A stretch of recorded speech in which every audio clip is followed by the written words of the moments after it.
This is the first part on the lecture series on carbohydrates. Before we begin talking about carbohydrates, I think it's important to think about, in terms of whenever we're looking at any nutrient, that there's really different aspects to thinking about the nutrient.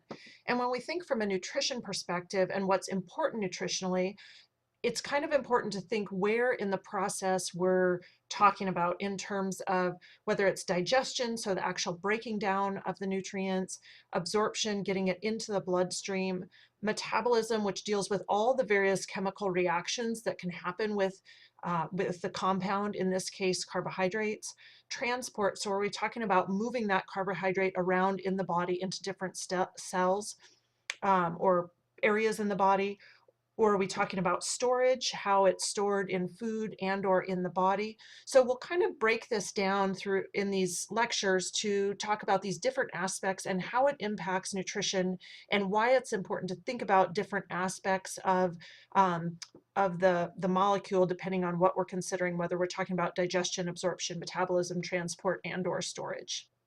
This figure shows the classification of carbohydrates, which some of this I know will be a review, but I think it's important to kind of think about it and put it in context. One thing also in this picture that I think is worth noting is that it starts up here looking at carbohydrates, but really I like to remember that before we actually get to the carbohydrate aspect of it, oops, sorry, my writing there, this actually comes from food. So we don't eat only plain carbohydrates, we eat the food. And there's actually interactions that happen before we even get to this main form of what we think of as carbohydrates in some of these classifications.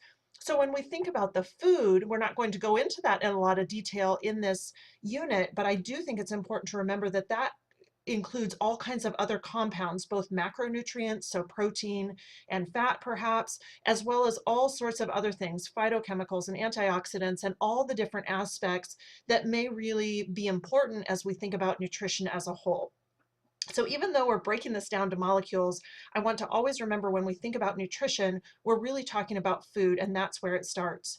So we start with those main class of carbohydrates and then into simple and complex carbohydrates. Again, I know this aspect is a review for you, and I'm going to try and zoom back out of that. So our simple carbohydrates and our complex carbohydrates, I won't go a lot of detail because I know you've had this. Simple being the monosaccharides and disaccharides, which are 1 or 2 sugar units, and complex carbohydrates being oligosaccharides or polysaccharides, depending on the length of the carbohydrate.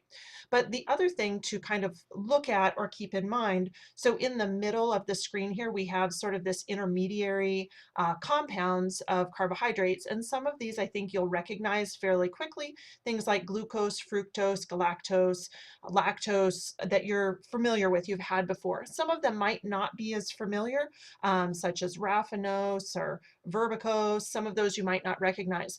So we'll look a little bit at some of the more common ones, and you can also read how some of those others are a factor in food. Glycogen and starch are the polysaccharides that we'll look at, with starch being what comes through food, and glycogen, or essentially the storage form in plants, and glycogen being the storage form in mammals, including humans. So we'll look at those in a bit more detail. And then, of course, the dietary fiber, that is a type of carbohydrate, but we'll talk about why that isn't necessarily broken down by the body, the human body, and the benefits of that. So essentially, though, remembering that eventually we get down to these final forms of carbohydrates, essentially monosaccharides for the most part, glucose, galactose, and fructose, as these end products, regardless of how we started out up here, because that's essentially primarily what our body is then able to absorb and transport. So most of this digestion happens in the small intestine. So we'll look at that a bit more as well. Your text provides a nice description of some of the different ways that structures for carbohydrates as well as other molecules are drawn. So in this table up here, it talks about these different ways of drawing, and it gives a nice discussion of how some of that actually looks in the body and how much it is just a convenient way to draw it on paper. So kind of thinking about that. A few other things that the book goes into more detail about, but I'd like you to be familiar with and kind of tune into, that this picture kind of highlights, or this figure highlights, is the issue right here of these, oops, excuse me. have my tool go crazy, that alpha and beta linkages or configuration, as well as the D and L configuration. So the book talks about the issue of stereoisomerism and how that plays a role in metabolism. So it's important from a nutrition perspective, and why I want to kind of highlight this and remind you to think about it is because the form of the molecule can impact what sorts of enzymes can act on that molecule. So it can determine whether the human body can digest it, if it needs different enzymes to digest it, if it can be acted on chemically for different metabolic reactions, those types of things. So I just want you to kind of be aware of why those configurations are important. So one classic example is in carbohydrates is the alpha and beta linkages that, for example, amylase can break down those alpha amylase can break down certain bonds in carbohydrates, and it can't break down the beta linkages, which is why fibers can't be digested by humans. And so that, of course, has important metabolic implications. So being familiar with these forms and why it's important in terms of nutrition. In terms of simple carbohydrates, we've already talked a little bit about the monosaccharides that we're very familiar with. And then, of course, there's the disaccharides that are also common in food, maltose, lactose, and sucrose. So we think about those in terms of their nutrition content and their presence in food, and those are pretty familiar. Some of the other simple carbohydrates that we don't really think of from a nutrition or nutrient intake, I guess, perspective, but are important in terms of some of their other functions are some examples are pentoses and reducing sugars. So the pentoses, for example, aren't found in food, but our body can make those, and those have important functions in the body. For example, a ribose that's part of ribonucleic acid is involved, then a version of that involved in making RNA and DNA. So those are types of things that we don't always think about in nutritional carbohydrates in terms of what we eat, but they are simple carbohydrates that have important functions in the body. Reducing sugars can reduce other compounds, for example, copper or those types of things. So again, kind of breaking it down, thinking, are we talking about what's in food, or are we talking about some of the metabolic and chemical reactions that are happening in the body? As we move on to complex carbohydrates, so those longer chains of sugars, we have, again, the oligosaccharides or the polysaccharides, depending on the chain length. And again, some of these you may be more familiar with. For example, under the oligosaccharides, the glucose, galactose, and fructose is what it's going to be broken down into those products. So there can be long chains of those that then are broken down into those nutrients that we're pretty familiar with. So those are found in things like beans, peas, bran, whole grains, those foods we're familiar with. These oligosaccharides at the top, raffinose, stachyose, verbascose, may not be as familiar. And those, in fact, our bodies don't break down. So it doesn't provide us specific calories and nutrients in that way. And yet the bacteria in our intestinal tract can feed on those. And so that's where the concept of things like prebiotics come in. When we think about carbohydrates, we want to think about what our own body can use, but then also what the inhabitants of our bodies can use. So particularly the bacteria in our intestinal tract. And that certainly has gotten much more research and attention in terms of the effect of our microbiome, all of the composition of the bacteria that resides in us. And then certainly the nutrients we eat affect how well that microbiome flourishes or doesn't flourish. And so those are examples of nutrients and compounds in foods that would be fuel not for us directly, but for the bacteria in our gut, which is equally important. And then over on the right side, the polysaccharides, again, I think this is probably fairly familiar, but as a quick refresher, under the starch, it's those long chains of carbohydrates. So within that, we have amylose and amylopectin, and those are digested differently. And so you want to be familiar with the enzymes that are associated with digesting those.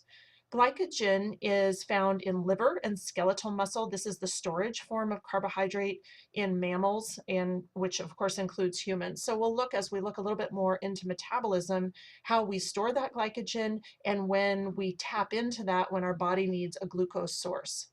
And then, of course, cellulose is one of those compounds that we do not have the enzyme to digest, which makes it a dietary fiber and not an energy source. But again, it doesn't mean it has no value at all, because our bacteria in our colon actually can break that down, digest it, and use some of those products, like the short chain fatty acids, um, for compounds in the intestine, but it also may provide a small amount of a calorie source. But the dietary fiber aspect of it and the use by bacteria in the colon is a significant factor. So when we think about digestion, really the core goal is that we want to break those longer carbohydrate chains into mostly monosaccharides, because that's primarily what our body can then transport out of the enterocytes and use for nutrients and functionality. So regardless of whether the carbohydrate starts as a disaccharide or an oligosaccharide or a polysaccharide, really there's a series of processes that break it down into those very small monosaccharide units. So when we think about digestion and nutrition, we want to recognize all of the different aspects that need to happen in order for digestion to happen in the most optimal way. So we need a healthy physical digestive system. So that's the GI tract all the way from the mouth on down. Particularly the small intestine is where a lot of digestion happens, in those enterocytes, or on the brush border in the microvilli of the small intestine. And so it's important that that's healthy. If the small intestine is damaged, if the microvilli have atrophied for whatever sort of health reason, that can impact digestion. Some digestion starts in the mouth, so those enzymes in the mouth are important, as well as just the chewing and breaking down of food so that it's small enough for enzymes to access it. So all the way through the GI tract, we want to think about the health and functionality of the GI tract. We also need healthy accessory organs. So for example, the pancreas secretes a lot of the enzymes that are needed for digestion. So if there's problems with the pancreas, that can impact digestion.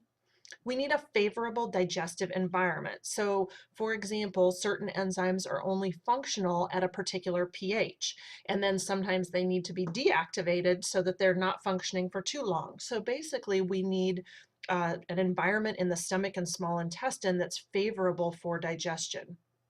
Of course, we do need those, the appropriate enzymes. So we think kind of one classic example is that is lactose, for example. So lactase is the enzyme that breaks down lactose. If the body lacks adequate amounts of lactase, it's not going to break down lactose effectively, which is going to cause lactose to be digested. It will move through the intestinal tract, not be absorbed, and cause things like gas, bloating, and discomfort. So for all of the different disaccharides, polysaccharides, oligosaccharides, there are enzymes that are needed to break that down. So we need enough of those available to have healthy digestion. And then finally, I included functional genes because I think it's important to remember that enzymes are proteins. And so those enzymes are so critical for digestion.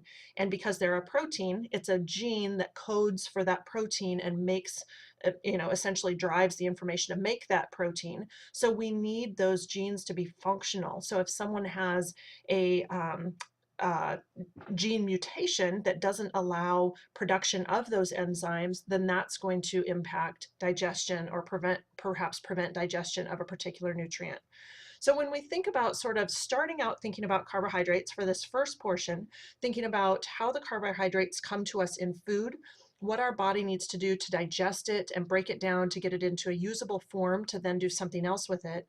And then we also talked about some of those other carbohydrates that don't come through food, but our body makes for other functions, as well as carbohydrates that our body doesn't fully digest and can't necessarily utilize for calories, but can be used in other ways, either for that fiber component or as fuel for the bacteria in our gastrointestinal tract.